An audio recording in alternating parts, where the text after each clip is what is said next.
인생을 살다 보면 문득 이런 생각이 들 때가 있어요. 나는 왜 이렇게 마음이 불안할까? 다른 사람들은 저렇게 여유로워 보이는데 나만 이렇게 조바심 나는 걸까? 특히 40대를 넘어서면서 이 질문은 더 자주, 더 깊게 찾아오죠. 젊을 때는 몰랐어요. 불안한 게 당연하다고 생각했고 바쁘게 사는 게 열심히 사는 거라고 믿었죠. 그런데 시간이 지나면서 알게 돼요. 불안은 나이와 상관없이 찾아오지만 그 불안을 대하는 태도는 달라질 수 있다는 걸 말이에요. 오늘은 나이를 먹으면서 마음이 안정된 사람들에게는 어떤 특징이 있는지, 우리는 어떻게 그 안정을 찾아갈 수 있는지 이야기해 보려 해요. 사실 마음의 안정이라는 게 특별한 게 아니에요. 어떤 특별한 깨달음을 얻어서 갑자기 인생이 달라지는 것도 아니고 큰 사건을 겪어서 철이 드는 것도 아니죠. 그보다는 작은 것들이 쌓이면서 조금씩 천천히 변화하는 거예요. 어느 날 문득 돌아보면 아, 나 예전보다 덜 흔들리네 하고 느끼게 되는 것처럼 말이에요. 그 변화의 시작은 대부분 비슷한 곳에서 출발해요. 바로 돈 이야기예요. 누군가는 이렇게 말할지도 몰라요. 돈 이야기부터 하면 너무 현실적인 거 아냐? 하지만 솔직해져야 해요. 우리가 아무리 정신적인 성숙을 이야기해도 현실적인 기반 없이는 마음의 여유를 갖기 어려우니까요. 돈에 쪼들려 본 사람은 알아요. 그 시절이 얼마나 힘든지를 말이에요. 아침에 눈을 뜨면 가장 먼저 드는 생각이 오늘은 얼마를 써야 하지? 예요. 밥을 먹으면서도 커피 한 잔을 마시면서도 계산기를 두드리게 되죠. 친구가 만나자고 하면 만나고 싶은 마음보다 거기 가면 얼마나 나올까가 먼저 계산돼요. 그런 시절에는 다른 사람들이 여행 사진을 올리는 걸 봐도 부럽다는 감정조차 사치처럼 느껴져요. 나는 당장 내일 밥 먹을 걱정을 해야 하는데 부러워할 시간이 어디 있어 하면서 감정마저 억누르게 되죠. 심지어 아플 때도 병원 가는 게 두려워요. 진료비가 얼마나 나올지 모르니까요. 이렇게 사는 동안에는 마음의 여유라는 게 존재할 수가 없어요. 온 신경이 어떻게든 살아남아야 한다에 집중되어 있으니까요. 얼굴에도 그게 드러나죠. 표정이 굳어 있고 눈빛에 늘 걱정이 어려 있어요. 그 사람 주변에 있으면 왠지 모를 무거움이 느껴지는 이유가 바로 이거예요. 그런데 신기한 건 가난하게 살면서도 얼굴이 밝은 사람들이 있다는 거예요. 많은 돈을 벌지는 못하지만 표정은 편안하고 웃음도 자연스럽죠. 그 사람들을 보면 공통점이 하나 있어요. 재정적으로 독립했다는 거예요. 여기서 독립이라는 건 큰 부자가 됐다는 뜻이 아니에요. 자기 힘으로 먹고 살 길이 보인다는 거죠. 물론 그 기준은 사람마다 달라요. 누군가에게는 월세 내고 밥 먹을 돈이 확보되는 것이고 누군가에게는 작은 가게를 운영하면서 하루하루 벌어가는 거예요. 중요한 건 금액이 아니에요. 내가 벌어서 내가 쓴다는 그 감각이죠. 누구 눈치 보지 않고 내가 결정할 수 있다는 것. 커피 한 잔을 마셔도 이거 마셔도 되나 하는 죄책감 없이 마실 수 있다는 것. 그게 주는 심리적 안정감은 생각보다 훨씬 커요. 어떤 분이 이런 말을 하더라고요. 커피 한 잔을 마음 편히 마실 수 있게 된 게 너무 좋아요. 그 말을 들었을 때 마음이 뭉클했어요. 커피 한 잔이 누군가에게는 너무 작은 일이지만 누군가에게는 그게 자유의 시작이거든요. 재정적 독립이 주는 건 단순히 돈의 여유가 아니에요. 선택의 자유예요. 나는 이걸 할 수 있어 라는 확신이죠. 그 확신이 쌓이면 마음이 안정되기 시작해요. 불안의 가장 큰 원인 중 하나가 제거되는 거니까요. 물론 돈이 많다고 해서 다 마음이 편한 건 아니에요. 목표가 지나치게 높거나 욕심이 끝이 없으면 아무리 많이 벌어도 여유는 없죠. 항상 더 필요하고 항상 부족하니까요. 그런 사람들은 통장 잔고는 늘어나는데 마음의 잔고는 늘 비어 있어요. 하지만 나이를 먹으면서 마음이 안정된 사람들은 이 함정에서 벗어나요. 그건 바로 목표를 낮추거나 욕심을 버려서가 아니라 삶에 대한 다른 관점을 갖게 되면서예요. 그 관점의 변화 중 하나가 바로 남의 시선에 대한 태도예요. 젊을 때는 유독 남의 시선에 민감하죠. 남들이 나를 어떻게 볼까? 남들이 나를 어떻게 평가할까? 그게 너무 신경 쓰여요. 결혼식이나 장례식에 사람이 많이 와야 한다고 생각해요. 적게 오면 뭔가 나에게 문제가 있다고 여겨질까봐 불안하죠. 그래서 크게 치르려고 하고 초대장도 최대한 많이 돌려요. 사실 그 마음 뒤에는 나는 사람들한테 인정받는 사람이야 라는 걸 증명하고 싶은 욕구가 있어요. 일상에서도 마찬가지예요. 옷을 살 때도 내가 좋아서가 아니라 남들이 보기에 괜찮을까를 먼저 생각하고 말을 할 때도 내 생각을 정직하게 표현하기보다는 이렇게 말하면 이상하게 보이지 않을까를 걱정하죠. 그런데 이렇게 살다 보면 너무 피곤해요. 내 삶을 사는 게 아니라 남들 눈에 비친 내 모습을 연기하는 것 같거든요. 진짜 나는 어디에도 없어요. 그냥 남들이 원하는 내 모습만 있을 뿐이죠. 나이를 먹으면서 이게 얼마나 허망한 일인지 깨닫게 돼요. 남들의 말과 시선이 생각보다 별것 아니라는 걸 말이에요. 결혼식에 사람이 적게 왔다고 해서 그 사람의 인간성이 부족한 게 아니죠. 장례식에 조문객이 적다고 해서 그 사람이 살아생전에 인간관계가 나빴던 것도 아니고요. 사실 그런 말을 하는 사람들 곰곰이 생각해보면 내 인생에 그렇게 중요한 사람들이 아니에요. 그냥 입만 살아있는 사람들이죠.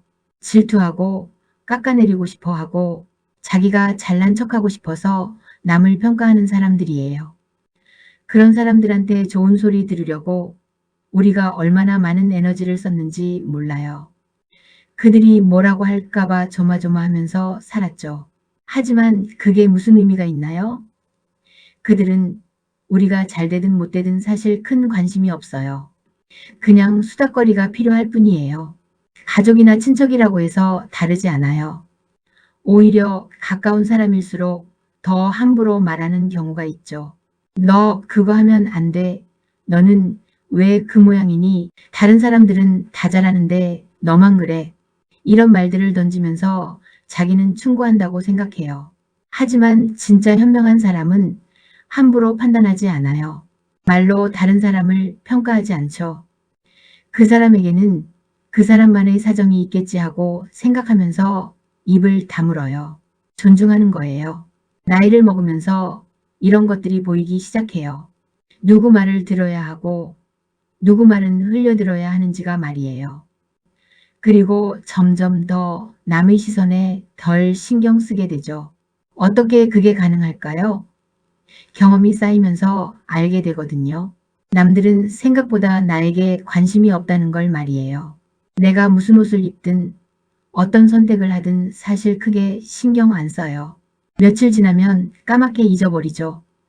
그걸 알고 나면 조금씩 대담해져요. 그래, 한번 해보자 하고 내가 하고 싶은 대로 행동해봐요. 그런데 놀라운 일이 벌어져요. 아무 일도 안 일어나요. 남들은 여전히 자기 할 일 하고 나를 이상하게 보는 사람도 없어요. 이런 경험이 반복되면서 확신이 생겨요. 남에게 피해만 안 주면 내가 하고 싶은 걸 해도 괜찮아라는 거죠. 그리고 그때부터 진짜 내 삶이 시작돼요. 남의 눈치 보느라 억눌렀던 것들을 하나씩 꺼내보게 되는 거예요. 그 과정에서 또 하나 중요한 변화가 생겨요. 바로 인간관계에 대한 태도예요. 젊을 때는 인간관계가 너무 중요하다고 생각해요. 인생은 인맥이다. 친구가 많아야 성공한다. 이런 말들을 믿으면서 관계를 넓히려고 애쓰죠. 친구가 많은 게 자랑이고 아는 사람이 많은 게 능력이라고 생각해요. 그래서 모임에도 열심히 나가고 연락도 부지런히 하고 관계를 유지하려고 노력해요. 하지만 그렇게 하다 보면 알게 돼요. 인간관계의 질이 양보다 훨씬 중요하다는 걸 말이에요. 아는 사람이 100명 있어도 진짜 내 편이 되어주는 사람이 없다면 그게 무슨 소용이에요? 오히려 양만 많으면 시간과 에너지만 낭비돼요. 별로 중요하지도 않은 사람들한테 연락하고 관심도 없는 모임에 가고 진짜 중요한 관계에 쓸 시간이 없어지죠. 더 힘든 건 일방적인 관계예요. 내가 계속 연락해야 유지되는 관계, 내가 먼저 챙겨줘야 이어지는 관계 말이에요.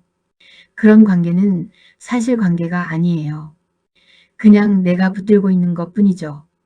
그런 관계를 놓으면 비참한 기분이 들어요. 나는 이 사람한테 이렇게 소중하지 않았구나 하는 생각이 들면서 자존감이 떨어지죠. 하지만 빨리 놓을수록 좋아요. 거기에 매달려 있을수록 더 큰 상처만 받거든요. 나이를 먹으면서 마음이 안정된 사람들은 관계에 집착하지 않아요. 가는 사람은 보내줘요. 붙잡지 않아요. 그리고 오는 사람은 잘 걸러서 받아요. 무조건 다 받아들이지 않죠. 왜 그럴 수 있을까요? 이런 생각을 갖고 있기 때문이에요. 모두에게 사랑받을 필요 없어.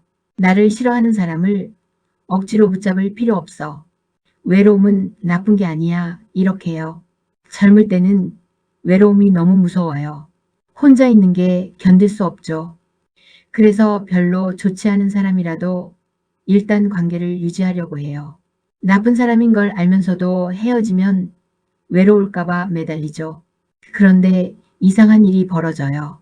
매달릴수록 오히려 나쁜 사람들만 더 꼬여요. 나를 이용하려는 사람들, 나를 무시하는 사람들이 더 가까이 와요. 왜냐면 그들은 알거든요. 이 사람은 자기를 떠나지 못할 거라는 걸 말이에요. 반대로 관계에 집착하지 않으면 나쁜 사람들이 함부로 못해요. 내가 당당해서 그래요. 필요하면 관계를 끊을 수 있다는 게 느껴지니까요. 그러면 나쁜 사람들은 저절로 멀어져요. 대신 좋은 사람들이 가까이 오죠. 그리고 놀라운 일이 또 벌어져요. 외로움에 강해져요. 혼자 있는 게 편해지죠. 굳이 누군가와 함께 있지 않아도 나 자신과 잘 지낼 수 있게 돼요.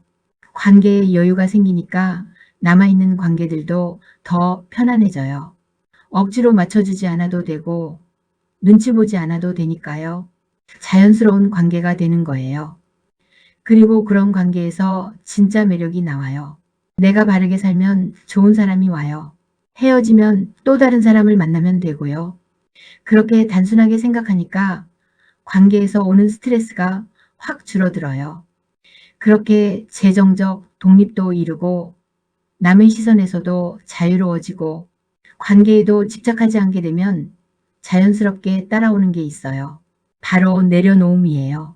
내려놓음이라는 말 참 많이 들어봤죠? 하지만 진짜로 내려놓는 게 뭔지 아는 사람은 많지 않아요. 흔히들 포기하는 거라고 생각하는데 그게 아니에요. 내려놓음은 집착을 버리는 거예요. 꼭 이래야 한다는 생각, 반드시 이걸 가져야 한다는 욕심을 내려놓는 거죠. 하지만 노력을 멈추는 게 아니에요. 최선을 다하되 결과에 집착하지 않는 거예요. 살다 보면 문득 이런 생각이 들 때가 있어요. 내가 왜 이렇게 아둥바둥 살았지? 고작 이렇게 살려고 그렇게 했었나? 이런 생각은 장례식장에 갔을 때만 드는 게 아니에요. 설거지 하다가도 하늘 보다가도 문득 찾아와요. 그리고 그럴 때 내리는 결론은 하나예요. 그래, 행복하게 살자. 돈이 없으면 어때요? 외모가 뛰어나지 않으면 어때요? 갖고 있는 것에 감사하면서 살면 되죠. 없는 것에 집착할 때 마음은 늘 불안해요. 저 사람은 저런 게 있는데 나는 왜 없지? 나도 저렇게 되고 싶은데 왜 안 될까? 이런 생각들이 마음을 갉아먹어요. 하지만 갖고 있는 것에 눈을 돌리면 세상이 달라 보여요. 건강한 몸이 있고 하루 세 끼 밥을 먹을 수 있고 따뜻한 잠자리가 있어요. 이런 것들이 사실은 누구에게나 주어지는 게 아니거든요. 내려놓는다는 건 내 행복을 가로막는 불필요한 집착을 인정하고 그것과 싸우는 대신 같이 가는 거예요. 그래, 내가 이런 부분이 부족하네 하고 인정하는 거죠. 그런데 동시에 내가 가진 보물도 발견하는 거예요. 단점도 나의 일부로 받아들이면 오히려 당당해져요. 숨기려고 애쓰지 않으니까요. 그리고 신기하게도 어떤 사람에게는 내 단점이 장점으로 보이기도 해요. 내가 소심하다고 생각했는데 누군가는 그게 신중하고 세심하다고 보고, 내가 느리다고 생각했는데 누군가는 그게 꼼꼼하다고 봐요. 내려놓으면 마음의 긴장이 풀려요. 그러면서 보이지 않던 가능성들이 보이기 시작하죠. 새로운 기회가 찾아오기도 하고, 아니면 그냥 평화로운 마음으로 살 수 있게 되기도 해요. 어느 쪽이든 괜찮아요. 나이를 먹으면서 마음이 안정된 사람들은 인생은 운이라는 걸 받아들여요. 노력한다고 다 되는 게 아니라는 걸 인정하는 거죠. 그렇다고 노력을 안 하는 게 아니에요. 노력은 하되 결과가 내 뜻대로 안 나와도 좌절하지 않는 거예요. 실패해도 너무 자책하지 않아요. 운이 안 좋았네 하고 받아들이죠. 그리고 다시 일어나요. 반대로 성공해도 너무 우쭐하지 않아요. 운이 좋았어 하고 겸손해지죠. 이게 진짜 용기와 겸손이에요. 인생은 내가 다 컨트롤할 수 없다는 걸 인정하는 용기. 그래서 잘 됐을 때 감사하고 안 됐을 때도 의연한 겸손함이죠. 인생은 답이 정해져 있지 않아요. 우리가 살아가면서 답을 만들어가는 거예요. 그 과정에서 예상치 못한 일들이 생기고 계획대로 안 되는 일들이 생겨요. 그럴 때마다 유연하게 대처하면 돼요. 좌절할 필요도 없고 포기할 필요도 없어요. 그냥 방향을 조금 바꾸면 되는 거죠. 이렇게 사는 사람들을 보면 표정이 달라요. 편안해요. 억지로 웃는 게 아니라 자연스럽게 미소가 나와요. 눈빛도 다르고 말투도 여유가 있죠. 그 여유는 큰 돈이 있어서 생기는 게 아니에요. 남들한테 인정받아서 생기는 것도 아니고요. 자기 자신과 화해했기 때문에 생기는 거예요. 자기 인생을 받아들이고 그 안에서 행복을 찾았기 때문이에요. 물론 이 모든 게 하루아침에 이루어지지는 않아요. 시간이 필요해요. 경험도 쌓여야 하고 시행착오도 겪어야 하죠. 때로는 아프고, 때로는 외롭고, 때로는 후회도 해요. 하지만 그 과정을 거치면서 조금씩 변해가는 자신을 발견하게 돼요. 어느 날 문득 나 많이 달라졌네 하고 느끼는 순간이 와요. 예전 같으면 화났을 일에 담담하게 대처하는 자신을 보게 되고, 예전 같으면 신경 썼을 일을 그냥 넘기는 자신을 보게 되죠. 그때 알게 돼요. 마음의 안정은 멀리 있는 게 아니라는 걸, 거창한 깨달음이 필요한 것도 아니라는 걸 말이에요. 그냥 작은 것들을 하나씩 내려놓고 진짜 중요한 것에 집중하면서 살다 보면 자연스럽게 찾아오는 거예요. 재정적으로 독립하고 남의 시선에서 자유로워지고 관계에 집착하지 않고 내려놓는 것. 이 네 가지가 마음의 안정을 가져다주는 핵심이에요. 그런데 이것들은 순서대로 이루어지는 게 아니에요. 동시에 조금씩 변화하는 거죠. 어느 날은 재정적 독립에 가까워지고, 어느 날은 남의 시선을 덜 신경 쓰게 되고, 어느 날은 관계를 정리하게 되고, 어느 날은 집착을 내려놓게 돼요. 그렇게 하나씩 쌓이면서 어느 순간 마음이 편안해져 있는 자신을 발견하게 되는 거예요. 우리는 모두 나이를 먹어가고 있어요. 그리고 그 과정에서 많은 것들을 배우고 있죠. 젊을 때는 몰랐던 것들을 이제는 알아가고 있어요. 그게 나이 먹는다는 것의 축복이에요. 관계에서는 일방적인 관계를 정리해봐요. 내가 계속 연락해야만 유지되는 관계, 내가 계속 맞춰줘야 하는 관계를 말이에요. 처음에는 외롭고 불안할 수 있어요. 하지만 곧 알게 될 거예요. 그런 관계가 없어져도 나는 괜찮다는 걸 말이에요. 내려놓음은 가장 어렵지만 가장 중요한 거예요. 마음의 안정은 어떤 특별한 상태가 아니에요. 매일 깨어나서 오늘도 괜찮은 하루가 될 거야 하고 마음을 다잡을 수 있는 것, 작은 일에도 흔들리지 않고 큰 일에도 침착하게 대처할 수 있는 것이에요. 우리는 그런 안정을 향해 조금씩 나아갈 수 있어요. 천천히 한 걸음씩 나아가면 돼요. 어느 날 문득 뒤를 돌아보면 우리가 얼마나 멀리 왔는지 알게 되고 스스로에게 미소 지을 수 있을 거예요. 나 참 잘 살아왔구나. 나 참 대단하구나. 하고 느끼면서요. 결국 나 자신을 있는 그대로 받아들이고 사랑하게 되는 거예요. 나이를 먹는다는 것은 바로 그런 깨달음을 하나씩 알아가는 과정인 거예요. 부족한 부분까지 포함해서 통째로 나를 받아들이고 인정할 때 진짜 행복이 시작돼요. 그때 비로소 스스로에게 너그러워질 수 있고 삶을 조금 더 가벼운 마음으로 바라볼 수 있을 거예요. 지금까지 영상을 시청해 주셔서 감사드려요. 오늘은 여기서 마칠게요. 편히 쉬세요.